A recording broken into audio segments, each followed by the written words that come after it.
Türkler, at üstünde geçen destanlarla dolu en az 4000 yıllık öykünün kahramanları. Dünyanın dört bir yanına dağılmış akraba halkların çocukları. Birbirinden farklı yüz ve ifadeler ama aynı dili konuşan insanlar. Orhun yazıtlarından Yenisey kıyılarındaki Şaman ayini.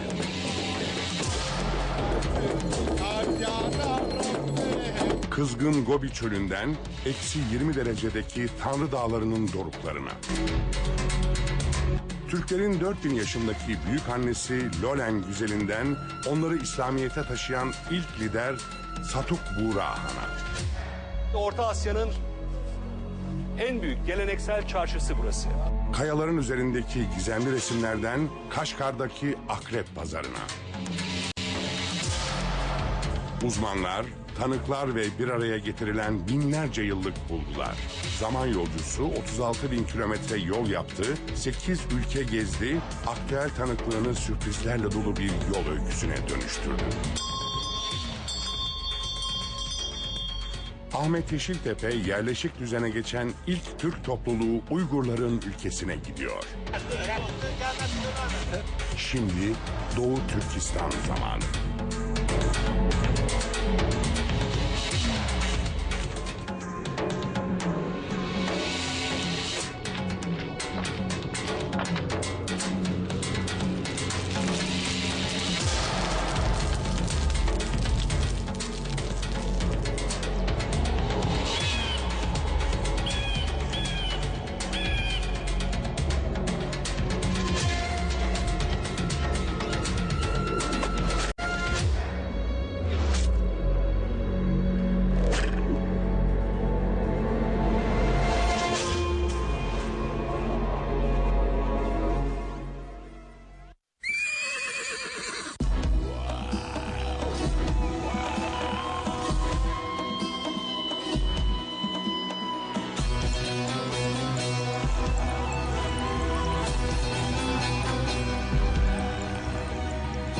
Onlar Türklerin tarihinde müstesna bir yere sahip. Onlar öyküleri diğerlerine benzemeyen bir topluluk. Onlar atalarının toprağında yaşamayı seçmiş, bu uğurda yüzyıllardır savaş veren bir Türk boyu. Kadim bir halkın çocuklarıyla tanışmak üzere bu defa Çin'in Şincan Özerk Yönetim Bölgesi'ne gidiyoruz. Yani Uygurların yaşadıkları toprağa, Doğu Türkistan'a uçuyoruz. Bilmek isteyen yola çıkar. Orta Asya'daki yolculuğumuzun nedeni bu. Köklere ait gerçekleri, unutulmuş öyküleri, batıya göç eden toplulukların bıraktığı izleri ve günümüz Orta Asya'sını öğrenmek.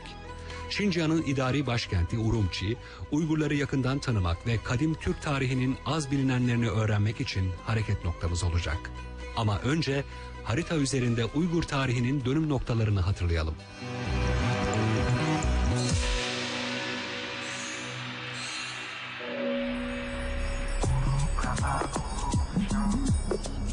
Uygurlar tarih sahnesine çıktıkları günden bu yana Türklerin yönetme ve devlet olma geleneğini değiştiren bir topluluk. Bunun en önemli nedeni yerleşik düzene geçen ilk Türk boyu olmaları. Başlangıçta Baykal Gölü'nün güneyindeki Orhun, Selenga ve Tuğ Nehri çevresinde dağınık halde yaşayan Uygurlar, 7. yüzyılın sonlarına doğru bölgede devlet haline gelen Göktürklerin kurucu ortağı oldular. 745 yılında ve Karluk Türklerinin yardımıyla Göktürk Devleti'ni yıkıp yerine adı bu defa tarihe Uygur Kağanlığı olarak geçen kendilerine ait ilk devletlerini kurdular. Bu devletin inşasında 9 Oğuzlar olarak bilinen boylardan büyük destek gördüler. Bazı Çin ve İslam kaynakları iktidar kurma sürecinde çevredeki topluluklarla işbirliği yaptıkları için müttefik ya da akraba anlamına gelen Uygur adıyla anıldıklarını aktarıyorlar. Ancak Uygur adının kökeni hakkında farklı görüşlerde bulunuyor. Kutluk Bilge Kül Kağan'ın önderliğinde kurulan ilk Uygur devletinin başkenti bir süre Göktürklerin başkenti olan Ötüken'di. Uygurlar daha sonra başkenti doğudaki Karabalgasun, bir başka adıyla Ordubalık'a taşıdılar ve yerleşik düzene geçtiler. Uygurların savaşçı kollarından Karluklar 751 yılında Talas Nehri çevresinde Çinlilerle Arap orduları arasındaki savaşta Arapların yanında yer aldılar. Savaşı kaybeden Çinliler geri çekilince Uygurlar bugün yaşadıkları bölge olan tarım havzasına girdiler. Çin üzerinde etkili siyasetleri ve bölge halklarını kontrol eden yüksek otoritesiyle Uygurlar 840 yılına kadar Orta Asya'nın en büyük gücü oldular. Ancak bu tarihte kuzeyden gelen yine bir başka akraba topluluk Kırgızlar tarafından egemenlikleri sona erdirildi. Milattan sonra 9. yüzyıldan itibaren tamamen güneye çekilen Uygurlar iki kola ayrıldılar. Orta Çin'de Kansu bölgesinde Sarı Uygurlar olarak anılan topluluk milattan sonra 13. yüzyıla kadar Çin ve Moğol tahakkümü arasında ayakta kalmayı başardı. Turfan bölgesinde kurulan Karahoca Uygur Kağanlığı ise daha güçlü bir devlet oldu. Cengiz Han'ın bölgeyi istilasına kadar Turfan Uygurları değişik dönemlerde Moğol Hitaylar, Tibetliler ve Çinlilerle savaşmak zorunda kaldılar.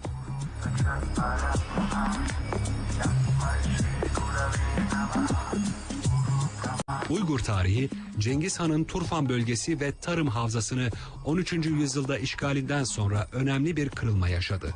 Bu dönemde gönüllüce Moğolların hakimiyetini kabul edip onlara devlet idaresi, teşkilatlanma ve diplomasi alanlarında çok şey öğrettiler. Uygurlar, Türk soylu kavimler arasında pek çok ilki gerçekleştiren topluluk oldu. Örneğin Saud alfabesinden esinlenerek kadim Türkçe'ye uygun 14 harfli bir alfabe geliştirdiler. Bunun sonucu olarak ahşap harflerden matbaa makinesi imal ederek yoğun şekilde kağıt kullandılar, kitaplar bastılar ve kütüphane inşa ettiler. Astronomi ve tıpta önemli keşifler yapan Uygurlar 12 hayvanlı geleneksel Türk takvimini geliştirdiler. Ziraat, maden işleme, inşaat ve mimarlıkta ustalaşan, amonyak gibi kimyasalları üreten, şehirleri planlayan Uygurlar ayrıca kamu hukuku ve özel hukuk alanında kendilerine özgü bir sistem kurdular. Trampa, kira, satış, vasiyet, faiz, yarıcılık, özel sözleşme ve benzeri birçok ticaret ve hukuk kavramını kullanan Uygurlar, oldukça basit nitelikte ama pasaport ve vizeyi andıran uygulamaları da hayata geçirdiler. Uygurlar, dans ve müzikteki özgün üslupları, İslam minyatürüne de esin kaynağı olan minyatür sanatı ve orta oyunu benzeri gösteri ve eğlence gelenekleriyle Türkler arasında özel bir konuma sahip oldular. Bu yüzden de Anadolu Türkleri Uygurlardan ilham alarak dillerine çağdaşlaşma sözcüğünün eş anlamlısı olarak uygarlaşma fiilini yerleştirdiler. Tarihin değişik dönemlerinde Maneizm, Hristiyan Nesturilik, Budizm gibi farklı dinlere inanan ama atalarının şaman geleneklerini yitirmeyen Uygurlar 10. yüzyılın sonlarına doğru Karahanlı Hanedanı'nın önderliğinde İslamiyet'e geçtiler.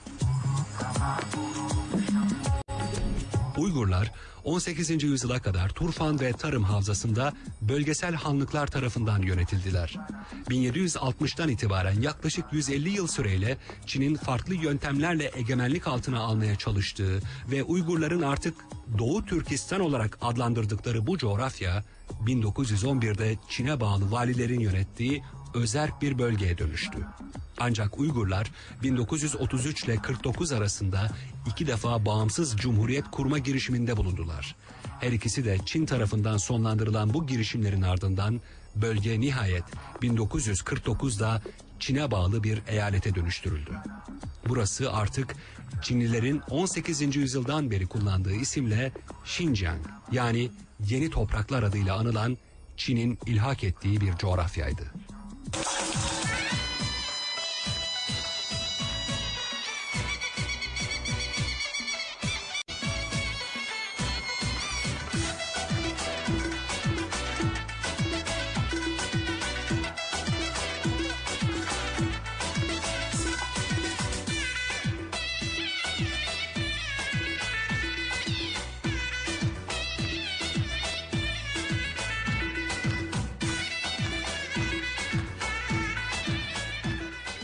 Türkiye'nin 2 katı büyüklüğüne sahip Xinjiang Uygur Özerk Bölgesi'ndeyiz. Çin Halk Cumhuriyeti'nin en büyük idari bölgesi Xinjiang, 22 milyonu bulan nüfusuyla aslında dev bir ülke. Anadolu Türklerinin yakın akrabaları Uygurların öykülerini anlatmak, zaman koridorunda unutulmuş ya da unutulmaya yüz tutan öykülerini öğrenmek amacıyla bu kadim topraklardayız.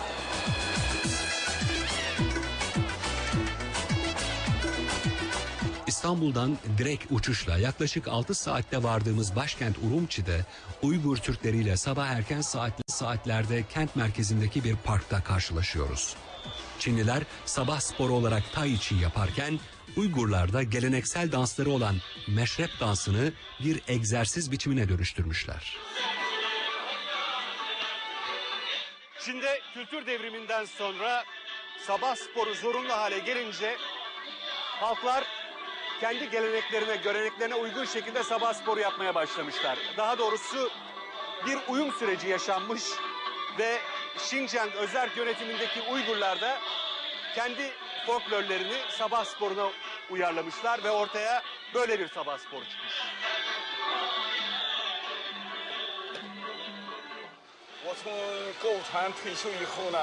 Burada 15 yıldır Uygur dansı eğitmenliği yapıyorum. Uygur ya da Çinli fark etmiyor. Her kesimden insanlar bu parka Uygur dansı, özellikle dolan meşrep dansını öğrenmek için geliyor. Elbette emekliler ağırlıkta. Her gün sabah 10 ila 12 arasında burada egzersiz yapıyoruz. Bu halk oyunu bence Tai Chi yapmaktan daha eğlenceli. Coşku ve enerji dolu danslar insanı rahatlatır. Daha sağlıklı ve zinde yapar. Ayrıca dans bahanesiyle Uygur halkıyla Çinliler kaynaşıyor. Örneğin ben bir Çinliyim. Burada doğdum, büyüdüm.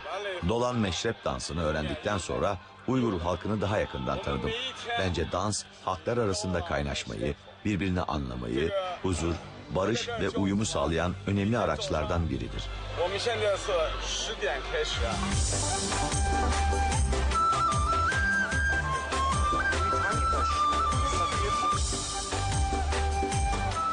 Urumçi'de Uygurların meşhur büyük pazarındayız şimdi. Kadim tarihin izlerini sürerken fonda akıp giden günlük yaşamı ve geçmişten bugüne taşınmış gelenekleri unutmamak gerekiyor.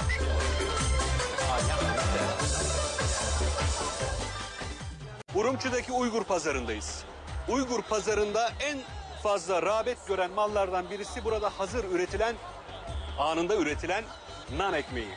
Nan ekmeği bu coğrafyanın ortak değerlerinden biri gibi. Uygurlar, Tacikler, Kazaklar nan ekmeğini üretiyorlar. Sadece evlerinde değil, pazarlarda da satıyorlar. Büyük bir küp var burada. Küpün altında ateş yanıyor. Sıcaklığın biraz daha azaldığı küpün üst kısmına doğru, daralan kısmına doğru hamur yapıştırılıyor ve orada pişiyor.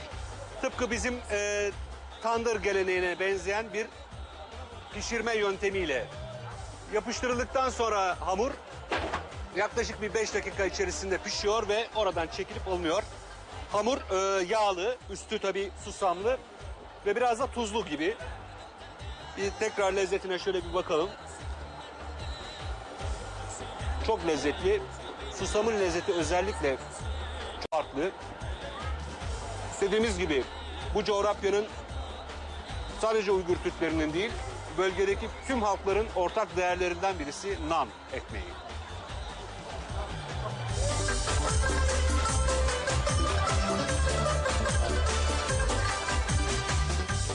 Büyük pazarda Uygurların geleneksel el sanatlarından ürünleri görüyor, yöresel lezzetleri, meyve, sebze ve atıştırmalıkları deniyoruz.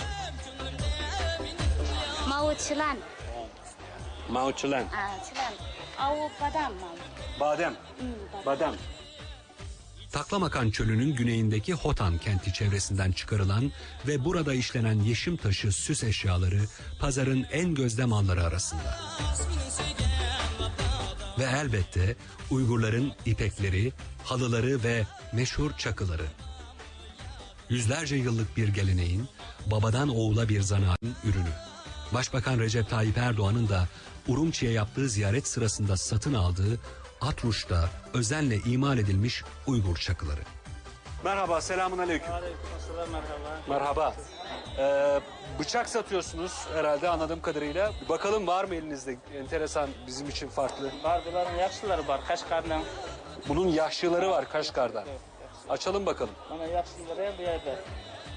En yaşlıları Kaşgar'dan mı? Ha, Kaşgar'dan. Çok güzel. Ne kadar bunların fiyatı?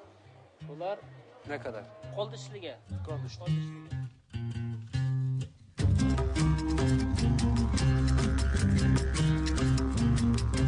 Uygurlarla lehçe farkına karşın kolayca anlaşabiliyoruz. Aradaki binlerce kilometrelik uzaklığa rağmen Anadolu'da bir kentin pazarında dolaşıyor gibiyiz.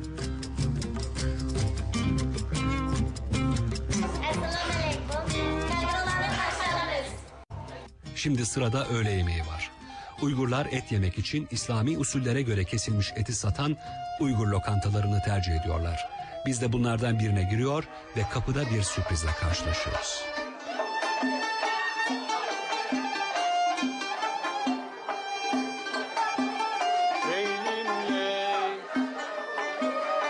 Anadolu'dan, Türkiye'den binlerce kilometre uzaklıkta akraba uluslarla karşılaşmak heyecan verici.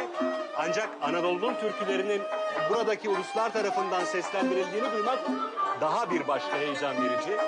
Leylim Ley türküsünü dinliyoruz.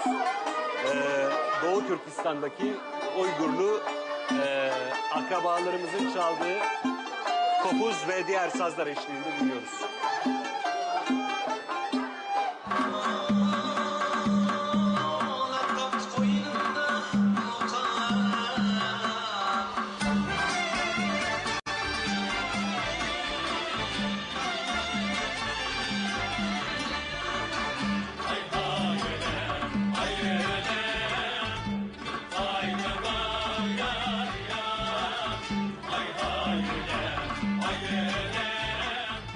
Uygur lokantasındaki turistik gösteride Uygurların geleneksel meşrep dansından güncelleştirilmiş örnekler veriliyor.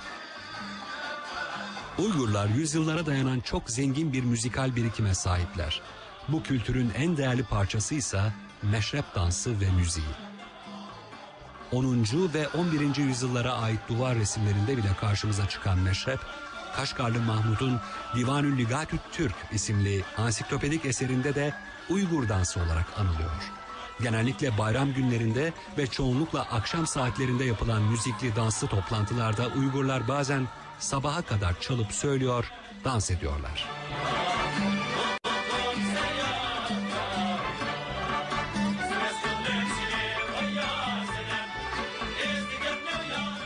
Meşrep'te katılan kişi sayısı için alt ya da üst sınır bulunmuyor. Bu yüzden meşrep bazen çok sayıda kişinin aynı anda söyleyip dans ettiği bir Orta Asya ritüelini andırıyor.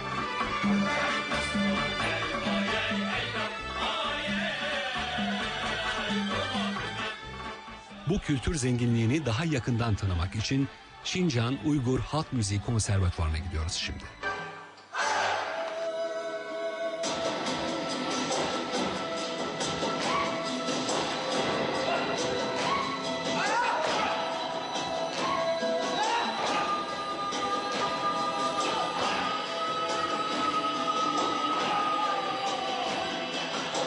Burada ilk izlediğimiz gösteri Uygurların en meşhur meşrep dansı olan Dolan.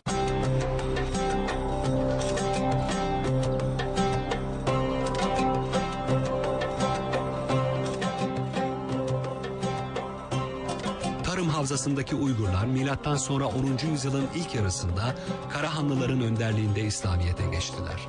Bu süreç uzun ve sancılı olsa da Uygur Türkleri 11. yüzyılda artık İslam dininin Orta Asya'daki bayrağını taşıyor ve onu kıtanın doğusuna götürmek için savaş veriyorlardı. Günümüzde İslam geleneği ve dini eğitim Urumçi'deki İslam İlimleri Akademisi'nde yaşatılmaya çalışılıyor. Burası Orta Asya'nın tam ortasında Uygurların İslami eğitim aldığı tek büyük kurum. Urumçi'deki İslami Bilimler Akademisi ya da Enstitüsü. Her yıl yaklaşık 50 mezun veriyor ve Şincan Özerk Yönetimi bölgesi içerisinde mevcut 23 bin civarındaki cami ve mescide görevli olarak tayin ediliyor. Hafız ya da imam bu enstitüden. Burada fıkıh, hadis, tefsir, Kur'an ilimleri ve elbette İslam tarihi eğitimi veriliyor. 5 yıllık bir eğitim. Mezun sayısı her sene çok az olmasına rağmen bu bölgedeki binlerce cami ve mescide atanan bu gençler Uygur'un yeni kuşak gençlerine dinlerini öğretmeye çalışıyorlar. Çin'in çeşitli kısıt engellemelerine rağmen Uygurlar kendi dinlerini yaşamaya ve öğretmeye gayret ediyorlar bu şekilde.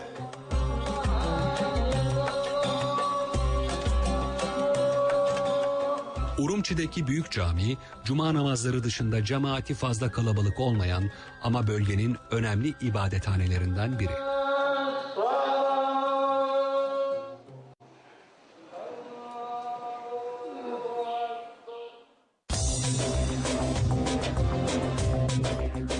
Geçmişte İpek yolunun önemsiz duraklarından biri olan Urumçi, bugün Şincihan coğrafyasının 3 milyona yaklaşan nüfusuyla modern başkenti konumunda. Yine de eski adetleri sokaklarda görmek mümkün. En azından pazarlar geç saatlere kadar açık. Gerçek Uygur yemeklerini bulmak kolay olmasa da artık Çin mutfağıyla karışmış Uygur yemeklerinin ilgi çekici örneklerine pazar yerlerinde rastlayabiliyorsunuz. Akşam yemeği için bu defa hava kararmadan farklı bir şeyler denemek istiyoruz. Uygur yemeklerinin Çin yemekleriyle karıştığı bir aslında farklı, çok farklı bir anlamda fusion diyebileceğimiz karışık bir mutfak bu. Aynı Orta Asya, özellikle Türk kavimlerinin yapmış oldukları şiş ya da kebap benzeri kızartmalarla birlikte denizden çok da uzak olmasına rağmen, yani 2500 kilometre mesafede Bengal Körfezi var. Urumçi yeryüzünde denize, okyanusa en uzak başkent olmasına rağmen burada deniz mahsulleri çok seviliyor. Mürekkep balığı, ahtapot, tuzlu su balıkları, ama tabii çevrede yine nehirlerde ve göllerde yetişen tatlı su balıkları çok çok rağbet görüyor. Ama burada belki de en fazla dikkat çeken ipek böceği ve tabii ki böcekler çok lezzetli olduğu söyleniyor. Denemek lazım deniyor. Fakat çok proteinli olduğu için şimdilik denemeyeceğim. Sadece kokusuna bakıyorum. Evet, lezzetli görünüyor. Selamun aleyküm. Evet, Müslüman. Türkiye. Oldukça parça halinde konulmuş ve kesimi biraz güç ama kesiyor, daha sonra parçalıyor ve içerisine biraz ketçap, biraz mayonez ve hatta hardal da koyuyor.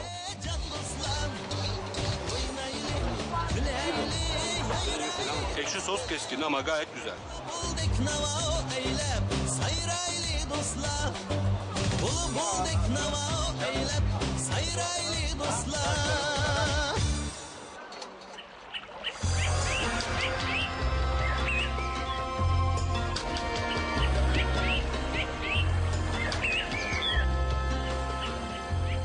Şincihan Uygur Özerk Bölgesi'ndeki seyahatimizin en önemli duraklarından birindeyiz. Bölgenin Arkeoloji ve Etnografya Müzesi'nde de bu coğrafyanın kadim tarihine ilişkin tartışmalı bir keşfi yakın plana alacağız. Şimdi yaklaşık 4000 yaşındaki bir hanımefendiyi ziyaret edeceğiz. Kendisi bir mumya elbette. Taklamakan Çölü'ndeki Lopnur, Tuz Gölü civarında bulunan antik kadim kent Lulen'de keşfedilmiş 1990'lı yıllarda. Beraberinde çocuk mumyaları da bulunmuş ve o dönemde arkeoloji dünyasında büyük ses getirmiş sansasyonel bir buluş, keşif. Lulen güzelini ziyaret edeceğiz. 40'lı yaşlarını sürerken ölmüş bir prototürk diyebiliriz. Çünkü görüntüsü itibariyle aslında ve tabii DNA araştırmalarıyla da Anadolu'daki Türklerle akrabalık ilişkisi kurulan bir mumya bu ve diğer mumyalar. Şincan Özerk Yönetimi'nin müzesinde bugün sergileniyor. Her konusunda son derece hassas davranıyorlar, ışık yaktırmıyorlar. Ancak görmek, ziyaret etmek çok enteresan, çok ilgi çekici. Türklerde mumyalama geleneği 11. 12. yüzyıllara kadar Anadolu'da devam ediyor. Ve tahnit biçimi, yani mumyalama biçimi Mısır'dan elbette farklı. Fakat milattan önce 1800'lü yıllarda başlayan bu geleneğin milattan sonra 1200'lere kadar devam ettiğini Anadolu'da da görüyoruz.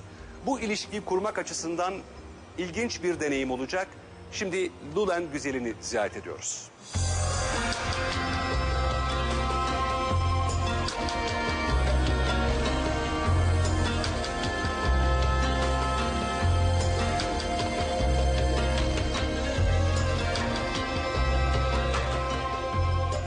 Lulen Güzeli, tarım havzasında Taklamakan Çölü'nde bulunan onlarca mumyadan sadece biri. Mumyanın özelliği bulunduğu bölgede Çinlilerden çok önce yaşamış olması ve görünümüyle beyaz Kafkasya tipi olarak tanımlanan insanlara benzerlik göstermesi. Bu iki unsur günümüz Çin topraklarındaki ilk yerleşimcilerin Batı kökenli oldukları teorisini güçlendiriyor.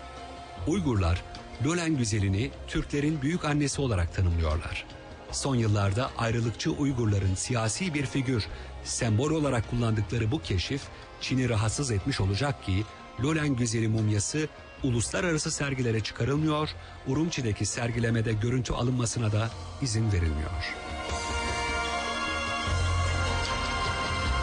Uyuyormuşçasına yatan, uzun kirpiklerini her an oynatacak gibi duran mumyayı kısıtlamalar içerisinde görüntüleyebiliyoruz. Yaklaşık 4000 yaşındaki Lolen güzeli aslında doğal bir mumya. Yani aşırı tuzlu ve kuru toprağın belirli bir ısının etkisiyle bu kadar sağlam kalabilmiş günümüzde. Ama onu ve çevresindekileri defnedenler sanki bunu bilerek üzerlerindeki kıyafetleri özenle giydirmiş, onları dik durumda toprağa yerleştirmişler. Bazı mumyaların şaman oldukları kanısını güçlendiren kıyafetlerindeki süslemeler, şapkaları, tılsımlar, ayinlerde kullanıldığı düşünülen renkli çubuklar ve tedavi amaçlı bitki tohumları dikkat çekiyor. İşin daha ilginç yanı, Lolen güzelinin kıyafetindeki dokumanın uzun bir geçmişten itibaren sadece Avusturya Alplerindeki belirli bir bölgede üretiliyor olması. Çinli yetkililer mumyalar üzerinde yapılan bilimsel çalışmalar hakkında artık bilgi vermekten kaçınıyorlar. Bu nedenle mumyalarla ilgili daha önce verilen bilgilerin doğruluğu konusunda da şüpheler oluşuyor.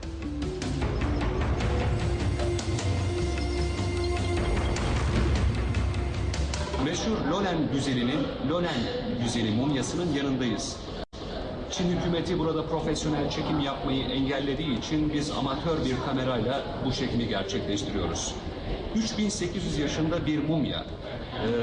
Taklamakan çölünün kumları altında ve kuru havada 3800 yıl boyunca ilk gün gömüldüğü şekliyle sağlam kalmış.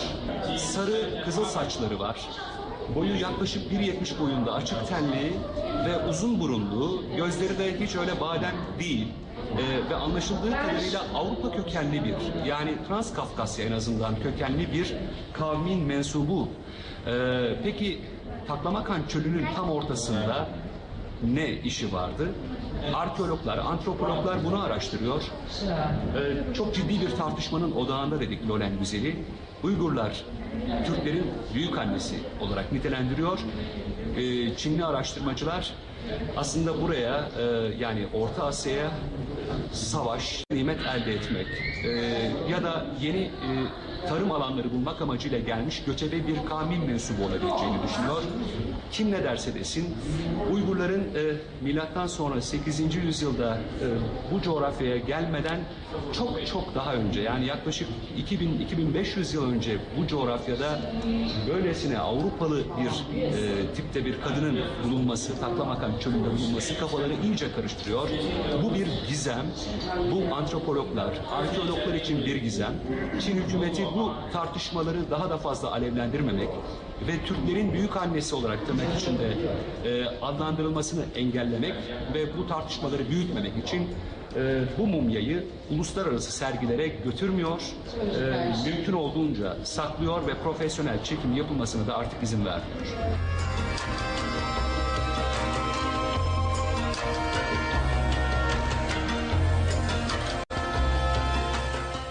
Lolen güzeli kimdi? Neden 4000 yıl önce Orta Asya'ya gelmişti? Burada mı yaşıyordu yoksa göçebe miydi? Bilmiyoruz. Ancak bilinen bir gerçek var. Yapılan DNA testlerine göre o Kafkasya, Avrupa kökenli bir kadın. 40'lı yaşlarını sürerken ölmüş ve eğer günümüzde yaşasaydı bilim adamlarının yaptığı çalışmalara göre tıpkı aynen böyle bir yüze ve böyle bir görünüme sahip olurmuş.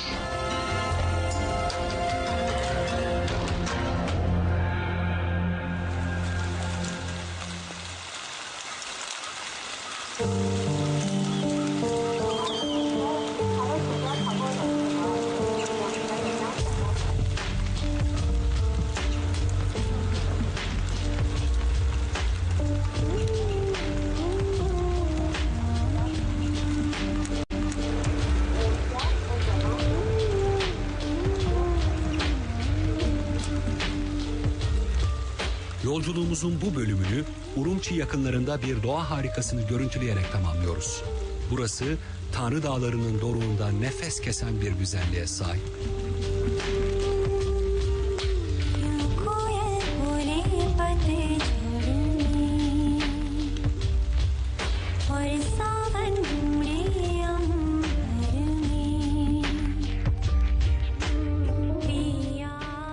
Urumçi yeryüzünde bir okyanusa, denize en uzak mesafede olan başkent.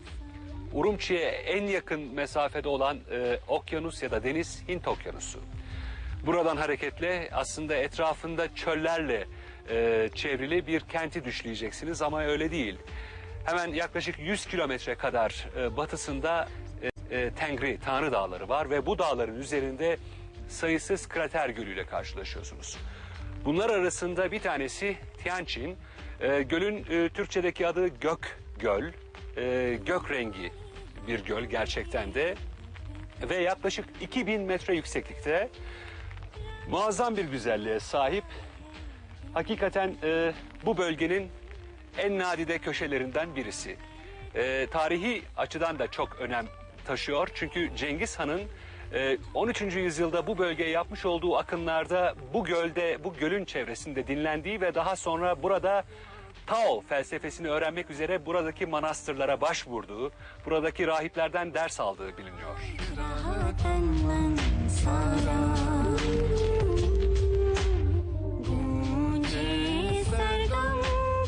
Tengri, Tanrı Dağları ya da Tianshan Dağları olarak bildiğimiz dev dağ etekleri aslında çok etnili, çok kültürlü bir coğrafyanın adı. Burada sadece insanlar, kültürler değil, dinler de hercümerç olmuş, birbirinin içine girmiş. İşte Taoistler, Budistler, Maneistler ve İslam. Hepsi burada birbiriyle kaynaşmış, iç içe girmiş. Bazıları öğretilerini birbirlerine aktarmış ve bu alışveriş sırasında ortaya çok renkli bir mozaik çıkmış. Bu görüntünün fonunu oluşturan coğrafya ise hakikaten çok güzel. Tanrı Dağları'nın dibindeki Gök Göl'ün hemen güney ucunda bir kara ağaç, hayıt ağacı görüyoruz. Bu ağaç yaklaşık 400 yaşında. Özellikle bölgeye gelenler tarafından büyük saygı görüyor. Taoistler Taocu tapınağa giderken yürüyüş yolu üzerindeki bu ağaçtan küçük bir dal ya da yaprak koparıyorlar daha doğrusu. Daha uzun ömürlü olabilmek, daha uzun ve sağlıklı yaşayabilmek için ona saygı gösterip dua ediyorlar. Sadece Taoistler, Taocular ya da Budistler değil, aynı şekilde bu bölgede yaşayan Uygur halkı da bu ağaca, 400 yaşındaki ağaca büyük saygı gösteriyor. Bir anlamda ibadetin, bu güzelliğe olan ibadetin bir ritüeli, bir parçası bu. Elbette Türkiye'deki özellikle Antalya civarındaki 1400-1500 yaşındaki ağaçlar geliyor aklımıza. İbradı, Çığlıkara ormanlarındaki. Onlar da bizim için muhakkak kutsal nitelik taşıyor ama burada tırnak içinde tekrar söylemek gerekirse bu ağaca gösterilen saygı daha çok dini nitelik taşıyor.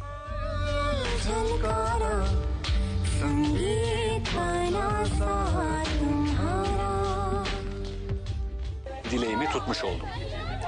Gökgöl'ün hemen yanındaki bu meşhur kara ağacın dallarından birisine asarak bu bölgedeki Uygurların, Türk soylu kavimlerin de mutluluğu için dilekte bulunmuş oldum.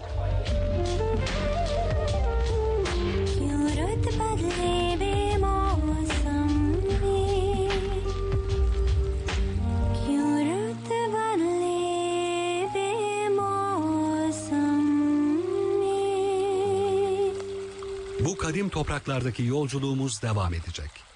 Gelecek bölümde İpek yolunun en önemli iki kenti Turfan ve Kaşgar'a gideceğiz. Ve Türklerin İslamiyet'e geçişine tanıklık eden mekanların öykülerini aktaracağız.